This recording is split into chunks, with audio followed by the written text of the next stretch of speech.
surprised that you gave a straight answer on his issue. Mr. Speaker, I have one question.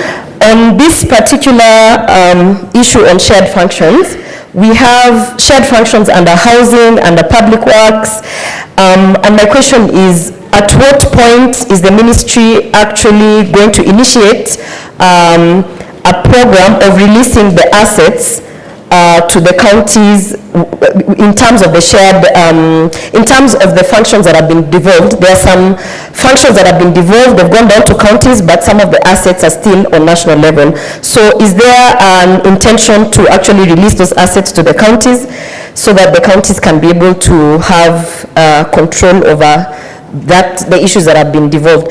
And Mr. Speaker, you know, we are all equal senators, and understanding Order 101, it is not proper for a senator to impute improper motive. I'm not a heckler, as you can see, and my contributions are valid. So I think Senator Sifuna should understand that we are all equal, Mr. Speaker. Senator Oruoba. We are contributing. Senator Oruoba, you have asked your question to the CS. So do you want the CS also to comment on the issues that you are accusing Senator? No, I've asked the question, but I wanted to pass the message on record. Just raise your question on that. Thank you, Mr. Speaker.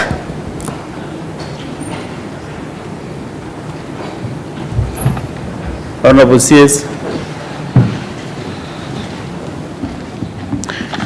The Honorable Senator Gloria is asking about the shared functions and the assets transfer of, and I think, are you referring to transfer of functions or transfer of assets? For assets, the national government is working holistically to see what assets should be transferred, and because I know even as we sit, most of the assets belong to the national government. They have not completely yet been transferred, but there is, including functions, there is a team that is working on the transfer of both functions and assets. So I want to believe that that will eventually find its way to Parliament when the final list is done. It's not a very simple exercise, and therefore it requires time. Thank you. Let's get the last supplementary question from Senator Mutembei. I can see 3 more senators are still on the queue, and then I'll give you an opportunity after we ask question number 017. So we make some progress, Senator Onyonka. You'll have an opportunity still to ask your supplementary question. Senator, my question is regard to historical land justices in Mombasa. Last week, and I think part of this week, the National Land Commission has been holding hearings in Mombasa in regards to historical land injustices. And on Friday last week, they made decisions that have created panic, fear, and despondency to the residents of Mombasa, especially within the island, where many are not sure of their residences or places where they have stayed for almost 100 years. Initially, during the colonial administration, we had the system of liwalis, and the liwalis were registered by virtue of their positions as trustees on behalf of the residents. However, when the liwalis passed on, these properties were transferred or were inherited through the succession system, and now are no longer public or public properties, but they have now ended up in the hands of the relatives of the liwalis. And this one has caused a lot of problem because they are charging a minimum of 5 million for a plot measuring 50 by 80 or 50 by 100 within the central business district. So, Madam CS, we wanted to know what is the government doing to assure these residents of their residences, and also to resolve this long-standing problem that has affected Mombasa Island, and also part of Kisauni and parts of Changamwe and Likoni areas of Mombasa County. Thank you. Honorable CS. Honorable Speaker, the Honorable Senator, is it of Mombasa?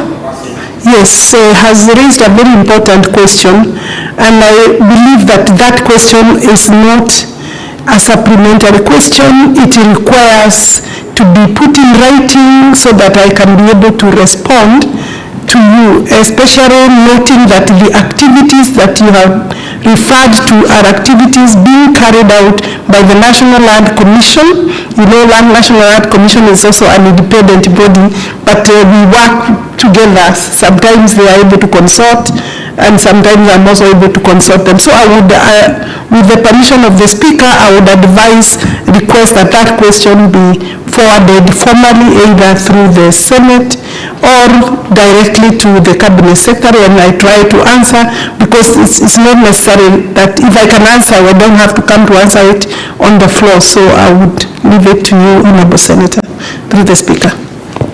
I think Senator Mohamed Faki, that's a good guidance, because I also felt it's a weight matter that needs some good response. Mr. Speaker, I agree with the CS that we need to put in a separate question. However, I have another small supplementary and I'll follow the houses, Mr. Speaker. You will ask me during the next question. Thank you.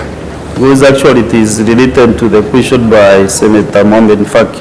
So let us have question number 017 by the Senator from Marsabit County. Thank you very much, Honorable Speaker. Question 017. Could the Cabinet Secretary, one, indicate the respective value of each parcel of government-owned land that has been designated for the affordable housing projects in Nairobi, Mombasa, Nakuru, and Kisumu counties, and indicate how many of the said parcels are currently being or have been developed since 2017. 2. State the value of parcel of land assigned to respective developers for the construction of affordable housing, and could the Cabinet Secretary indicate the project cost per square meter of each housing unit, as well as the interest rate to be charged to buyers of those units.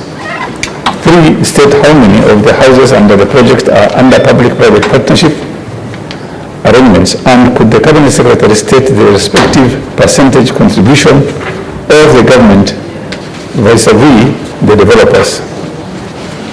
Number 4, halt all transactions involving public land until mutually beneficial formula to both the government and developers is agreed upon. Thank you very much, Honorable Speaker. Madam CS, respond to the 4 sections.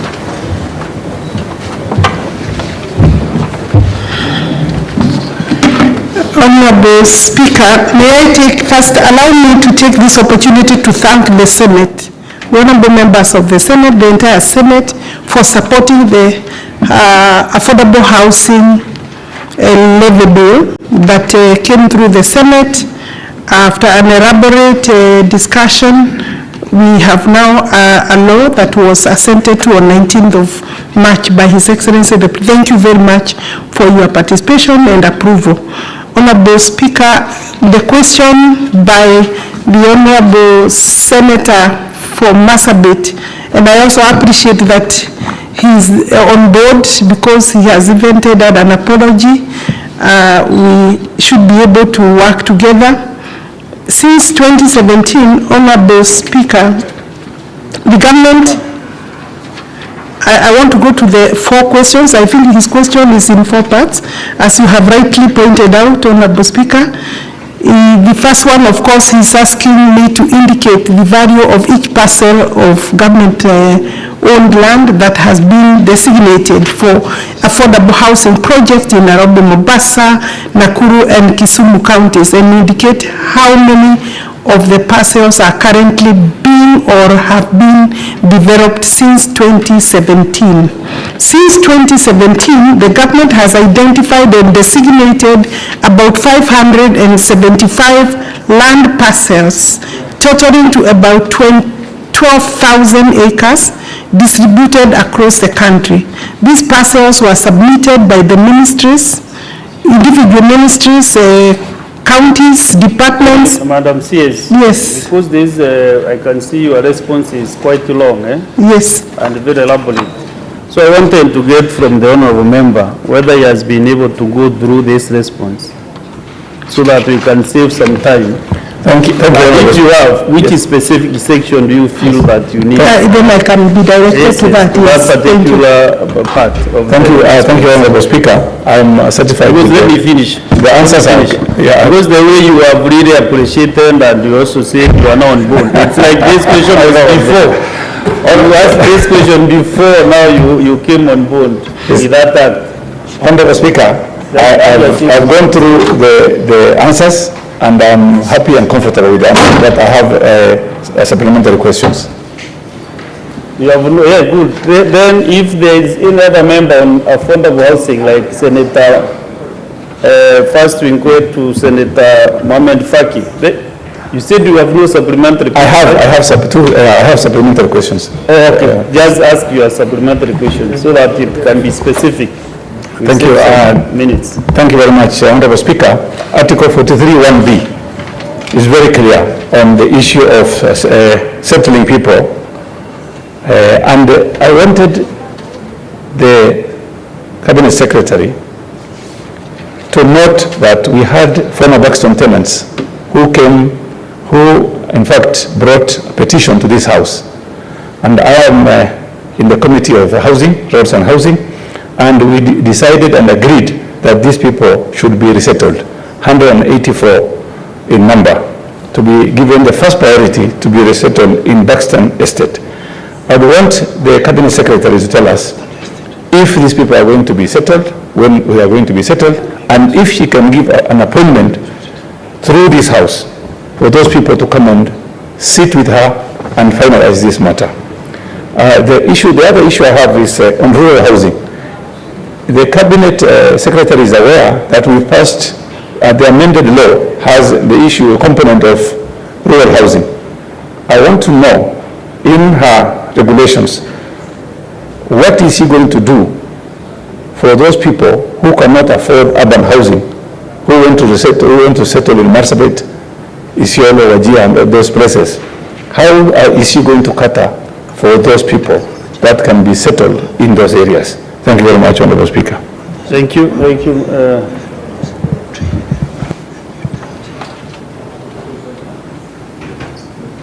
May I?